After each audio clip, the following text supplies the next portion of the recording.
We're here with Dexter and Rocky, and one of their primary guardians is about to knock on the door. Now, since they charged the door, one of the things we're going to work on during this session is to teach them to respect an invisible boundary about 10 feet away from the door. For dogs, the closer they get to something, the more intense they are, and the more they run around, the more worked up they get. So if I keep them and put them in a different room, their imagination makes it worse. I want them to be able to see the door, but just to have to stay a little bit further away, which lowers the intensity of the stimulus, in this case, the guardian named Steve. So what's going to happen is when he knocks on the door, they're both going to, we got one dog behind on the couch over here, one dog's up here, and they're both going to race over to the door. I'm going to walk very casually. Like most of the time when we do this, we're rushing. We're trying to like turn the TV off and mute something and turn the stove down and then get to the door because we don't want people to hear our dogs barking. And the dogs are like, look how fast the humans are moving. Whoever's at the door is causing a disruption. I'm gonna have to bark at them even more. So when I answer the door, I'm gonna do it extraordinarily casually. Not slow, but like it does not bother me in the least. And go ahead and text him if he's waiting for us. So once I get to the door, I talked a little about this a little bit off camera. When we learn ourselves, we learn math, we learn first addition, then we learn subtraction, then we learn multiplication, then division, or whatever order. But if we don't pass addition, usually we have to take the grade over, and we keep on repeating that grade until we pass it.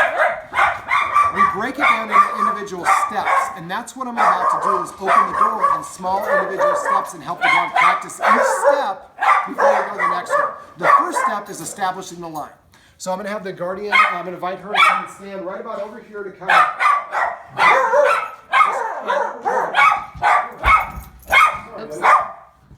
One of the dogs has this. I'm going to ignore him and I'm going to move Dexter back. I don't care about the barking. The barking is a symptom. Now, I'm going to keep my hips pointed at them the whole time. Now, they're both back here. They're stationary. So now I can take one step back. I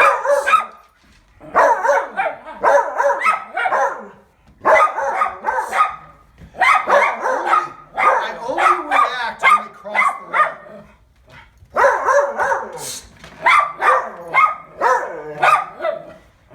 I'm stopping between each step. Be better maybe if you want to see the whole thing. Stay with me. Perfect. I want you to be in the middle so we don't get so much blockage.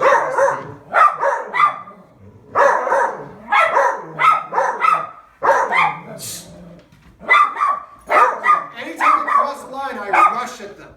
As I step backwards, I pause after each step.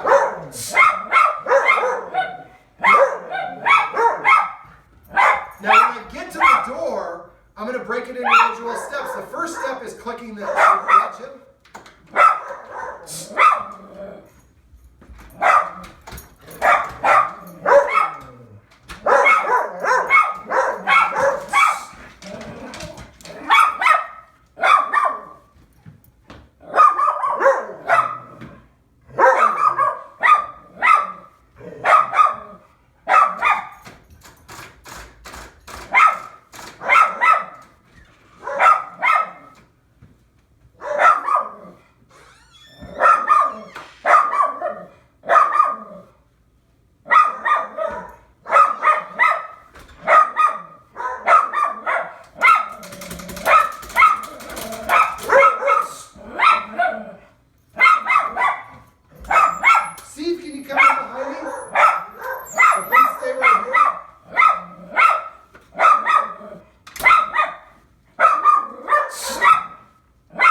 Now the barking will eventually subside, but when the guest comes in, I'll get him to stop barking.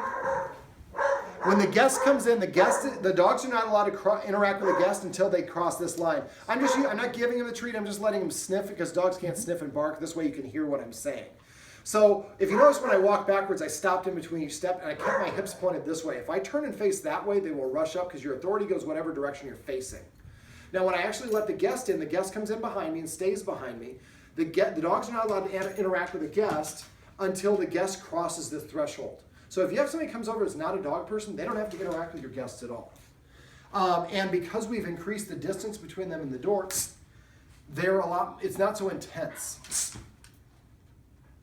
And it took a little bit of correction, but they both learned it. Now your house is a little bit easier because you have a choke point. A lot of people's houses, I just worked with somebody in California, and their entry was just wide and open. It was great, but it was really difficult to do this. Sometimes you have to line up some chairs and create a little bit of a gauntlet. Now, when I am actually at the door, normally I would step one step at a time. So this is Steve who lives here. Normally he does knock on the door. Now, if I want to interact with my guest, either above the neck or below the neck is going to continue facing the dog. So if I would like to just give my visual to Steve, I'm going to turn my head this way, but I'm going to keep my hips and shoulders pointed there, and I can talk to Steve. If let's say this is a family, it's a family member, and I want to give them a hug, I would turn to hug them and keep my eyes here. So one or either one is going to stay. Now, at first, they're going to try to challenge and rush the door. I only react when I cross the line, and I rush. But I stop as soon as they get off the line. It's like a game of tag where everything beyond that line is base. So this is basically, it'll take a little bit of time and practice. This is one of my favorite exercises to teach because it's usually about 10 or 12 times, and the dogs just sit there behind the line, and they're like, "You gonna go answer that or what?" Now, when you do this, you couldn't hear this when I was here, I broke answering the door in individual steps. The first step I did was with my hips pointed here. I was jiggling the deadbolt back and forth, and I do it as noisy as I can, because that's a trigger that causes them to come forward. So I want to help them practice that one step.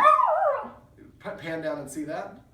That's what, again, lay down is kind of a surrender. That's awesome. All right, so back to me. So when I jiggle the deadbolt several times, and I keep on doing that until I know the dog's not going to cross the line. Then I was slapping the handle. Again, if the dog started to come forward, I rush towards them. Then I open it just a crack. And then I wait, and if the dog stays in place, I usually hold the dog, and if you notice when you watch it again, I took a step forward as I opened the door. And I opened beyond me, then I step back in, and then I jiggled the handle to the screen door. But now the dogs are learning. We talked a little bit off camera about the dogs don't have a job, or they don't know what they can do to impress us, and they think that their job is to be in charge of security. Dogs are very much about what they see us do, not what we tell them. We kind of have a tendency to think, I bought you, I buy your food, I take you to the doctor, I provide you bones. I mean, dogs are like, I didn't see you hunt, I didn't see you build the house, I don't give you credit for any of those things unless I see you do it. Security is usually handled by an authority figure. So every time a guest comes over and you demonstrate, I've got this handled, that builds you up as more of an authority figure.